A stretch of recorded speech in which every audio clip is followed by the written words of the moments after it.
ആരാണ് നിങ്ങളോട് ലേറ്റ് പറഞ്ഞത്? വളരെ മുമ്പുള്ള ഡോക്ടർമാർ നൊമ്പലം വരുമ്പോൾ പോകലാണ്, അതാണ് ഇഷ്ടം. ലേറ്റ് പറയലില്ല. അത് എപ്പോഴാണെന്ന് പറയാൻ കഴിയില്ല. രോഗം എന്താണ്? റൂഹിനെ പിടിക്കും പോലെയാണ്. എവിടെ വെച്ച് റൂഹിനെ പിടിക്കും, ഏത് സ്ഥലത്ത് റൂഹിനെ പിടിക്കും അറിയില്ല. അതേപോലെ തന്നെയാണ് ഗർഭം കേട്ടോ മക്കളെ. പ്രസവം നിലയാണ് ഉറക്കണ്ണിൽ വരുന്ന സംഭവമാണ്. ആർക്കും ഇവിടെ ഞാൻ വീണ്ടും ഡോക്ടറോട് ചോദിച്ചു, ഡോക്ടറെ കുട്ടികളില്ലാതിരിക്കാൻ എത്ര കാരണമാണ് എന്ന് ചോദിച്ചു ഡോക്ടറോട്. ഡോക്ടർക്കും കൈമലക്കുകയാണ്, ഞങ്ങൾക്കറിയില്ല തങ്ങളെ. പിന്നെ എന്ത് ഡോക്ടറാ? പിന്നെ നിങ്ങൾ എന്ത് ഡോക്ടറാ? നിങ്ങൾ മനുഷ്യനെ കൊല്ലാൻ മാത്രമുള്ള ഡോക്ടറാ? മക്കളെ, സുലൈമാൻ നബി അലൈഹിസ്സലാം, സുലൈമാൻ നബി അലൈഹിസ്സലാമിനോട് എന്താണ് ഒരു സ്ത്രീ വന്ന് ചോദിച്ചു, നബിയെ സ്ത്രീകൾക്ക് കുട്ടികളില്ലാതിരിക്കാൻ എത്ര കാരണമാണെന്ന് ചോദിച്ചപ്പോൾ സുലൈമാൻ നബി ചോദ്യത്തിൽ നിന്ന് പതറിപ്പോയി. കാരണം അങ്ങനെയുള്ള ചോദ്യമാണ്. എന്താ കുട്ടികളില്ലാതിരിക്കാൻ എത്ര കാരണമാണ് ചോദിച്ചത്? സുലൈമാൻ നബി അന്തം വിട്ടുപോയി. സുലൈമാൻ നബി പറഞ്ഞു, ഇൻഷാ അല്ലാഹ് ഞാൻ നാളെ പറഞ്ഞു തരാമോ. അങ്ങനെ ജിന്നിനോട് ചോദിച്ചു, ഇങ്ങനെ ഒരു സംഭവം ഒരു സ്ത്രീ എന്താണ് വന്ന് ചോദിച്ചിട്ടുണ്ട്, എന്താ അതിൻ്റെ കാരണം ചോദിച്ചു. അപ്പോൾ സുലൈമാൻ നബിയോട് ആ ജിന്ന് പറഞ്ഞു, സുലൈമാൻ നബിയെ 8 കാരണമാണ് കുട്ടികളില്ലാതിരിക്കാൻ കാരണം.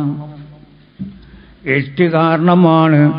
അതിൽ 6 കാരണം സ്ത്രീകളെ വക്കലിലാണ്, 1 പുരുഷന്റെ മക്കളിൽ നിന്നാണ്, 1 എന്താണ് ശൈത്താന്റെ വക്കലിലാണ്. ഇങ്ങനെ 8 കാരണം കൊണ്ടാണ് കുട്ടികളില്ലാതിരിക്കാൻ കാരണം. അതിൻ്റെ കാര്യമെല്ലാം പറഞ്ഞിട്ട് ഞാൻ ഒന്നും കിടക്കണില്ല, ഒന്ന് പറഞ്ഞേ ഉള്ളൂ. ഇപ്പോൾ എന്താണ് സ്കാൻ കൊണ്ട് കുറവ്, അത് കുറവ്, ഇത് കുറവ്, ഓപ്പറേഷൻ ഉള്ളതുമില്ല അതാക്കി മക്കളെ. അതല്ല, 6 കാരണം എന്താണ് സ്ത്രീകളെ വക്കൽ നിന്നാണ്. 6 കാരണം. 1 പുരുഷന്റെ വക്കലാണ്, 1 ശൈത്താന്റെ വക്കലാണ്. ശൈത്താൻ വിളിച്ചാൽ പിന്നെ ഗർഭിണിയാണ് പ്രയാസമാണ്. പിന്നെ ഇവിടെ പിന്നെ അത് കുറവ്, ഇത് കുറവ്, മറ്റേ കുറവെന്ന് പറഞ്ഞിട്ട് ഓപ്പറേഷൻ ചെയ്താൽ പിന്നെ മക്കളുണ്ടാവും നിങ്ങൾക്ക്. ഞാൻ ചോദിച്ചു ചെറുപ്പക്കാരന്, എന്തേ മോനെ ഞങ്ങളെ കൊണ്ട് കുറവെന്ന് പറഞ്ഞു ഓപ്പറേഷൻ ചെയ്യുന്നു. എത്ര കൊല്ലം അറിയും? 10 കൊല്ലം. 10 കൊല്ലം അങ്ങനെ മക്കളെ കണ്ടേ, എന്നാ കൊണ്ട് കൂറണ്ടേ? എന്തെല്ലാം കാണാറോ. പിന്നെ ഒരു സമയം കഴിഞ്ഞ് നൊമ്പലം വന്ന് സ്കാൻ നോക്കിയിട്ട് കുട്ടി തല എന്താണ് എറണാകുളത്തും കാല് മറ്റെടുത്തുക ഓപ്പറേഷൻ ജീവങ്ങൾ.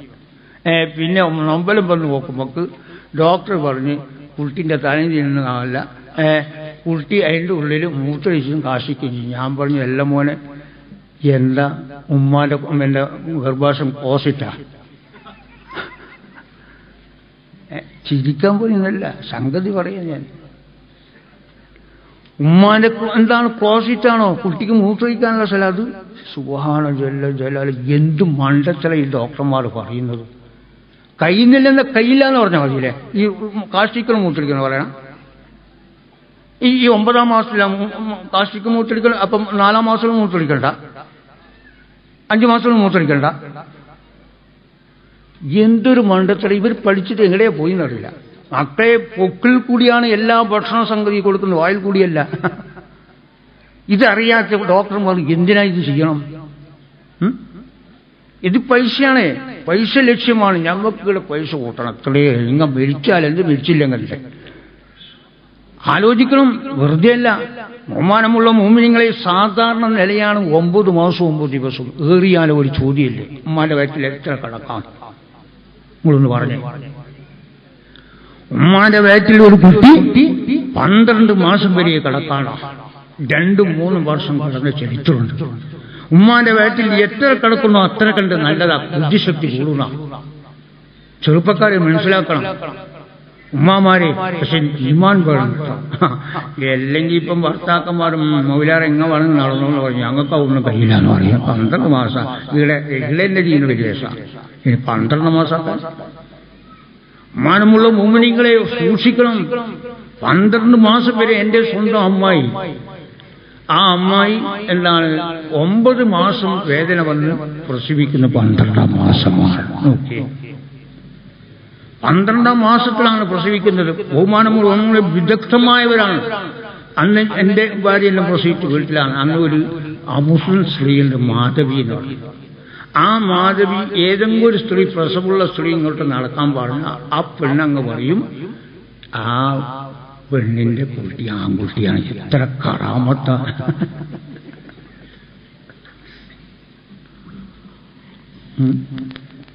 എത്ര കറാമത്ത ആ മുസ്ലിം സ്ത്രീ കറാമത്തെ.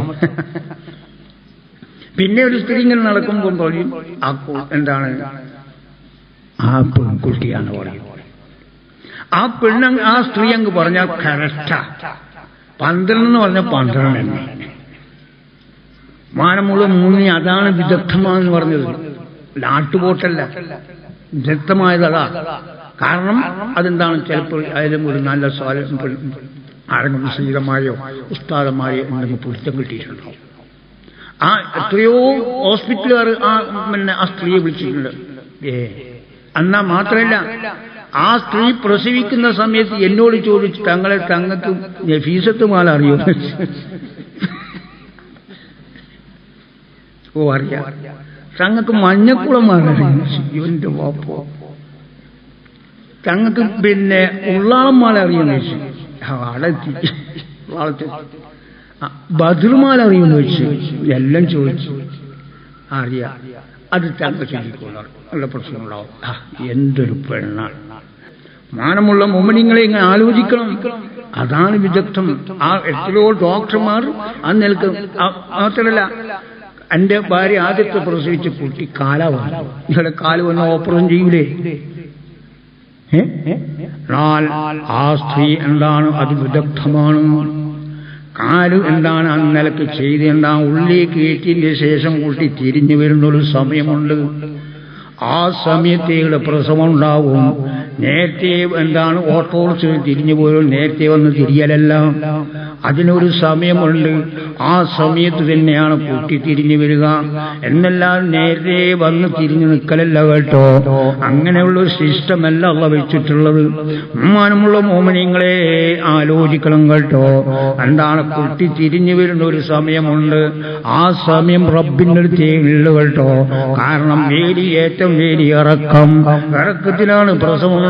വേലിയേറ്റത്തിന് പ്രസവമുണ്ടാവൂല. അതുകൊണ്ട് തന്നെ അതിന്റെ സമയം എപ്പോഴാണ് ഞമ്മനക്കും അറിയൂല. അതുകൊണ്ട് തന്നെ ചിലപ്പോൾ മണിക്കൂറുകളോളം ലേറ്റ് ആകും, അല്ലെങ്കിൽ 2-3 ദിവസം ലേറ്റ് ആകും.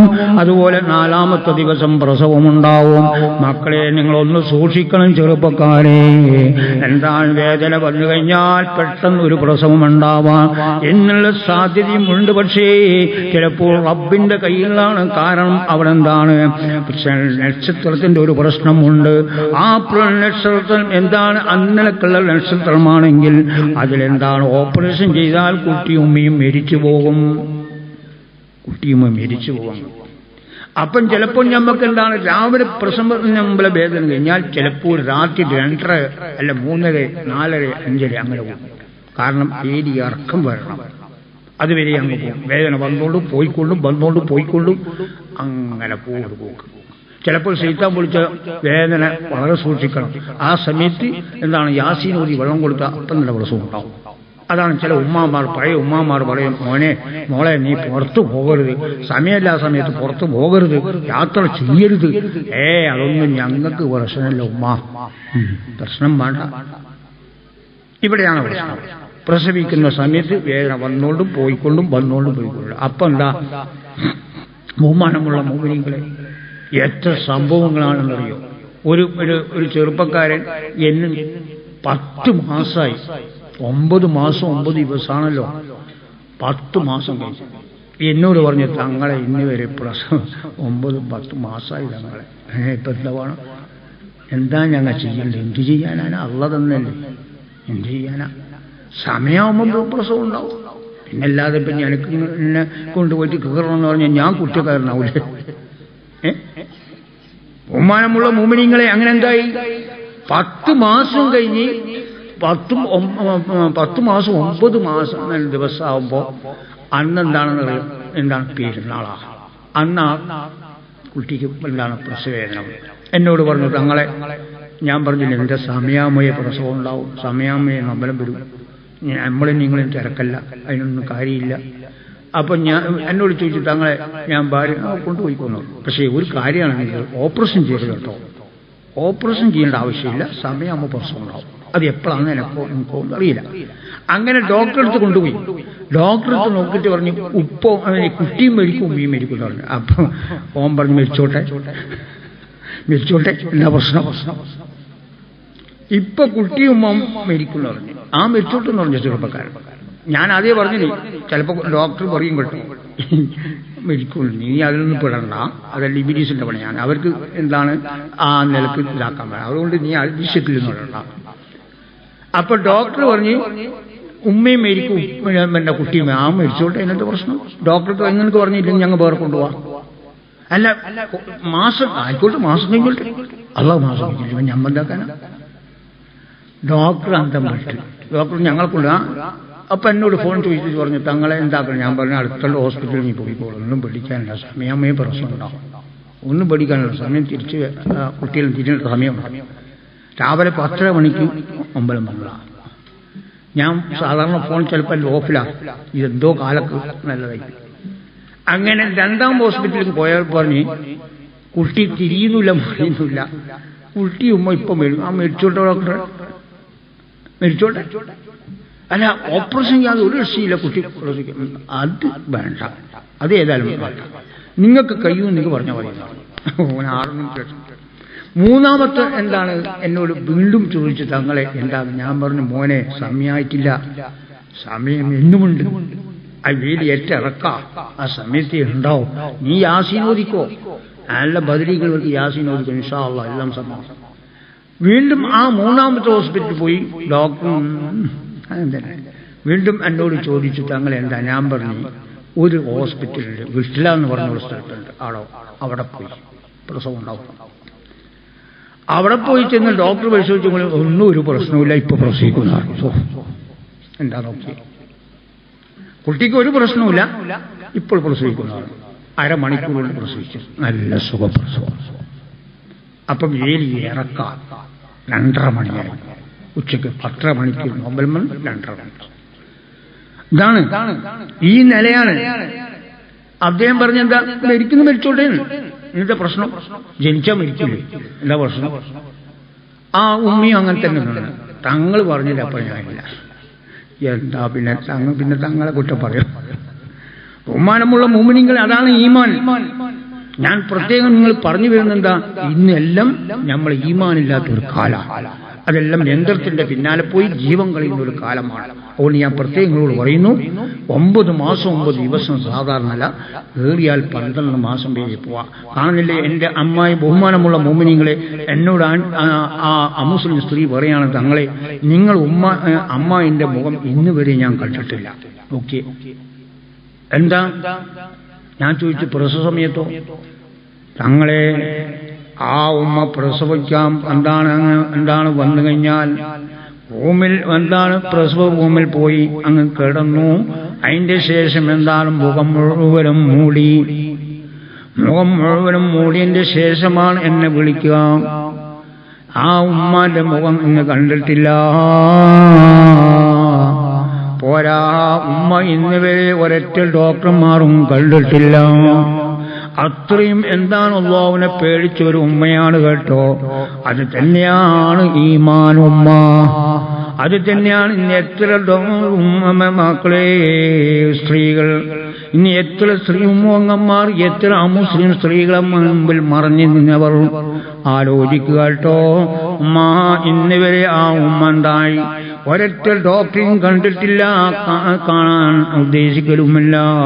മാത്രമല്ല, രോഗം വന്നാൽ ഏത് സമയത്തും ദിക്റും സലാത്തും ഖുർആൻ ശരീഫാണ്.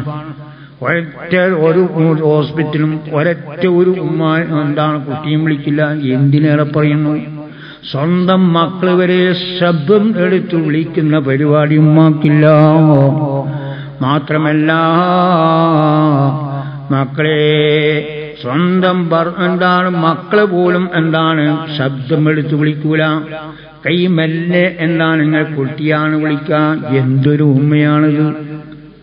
മക്കളെ, ഇതാണല്ലോ ഈമാൻ. എനിക്കും നിങ്ങൾക്കും ഈമാനുണ്ടോ?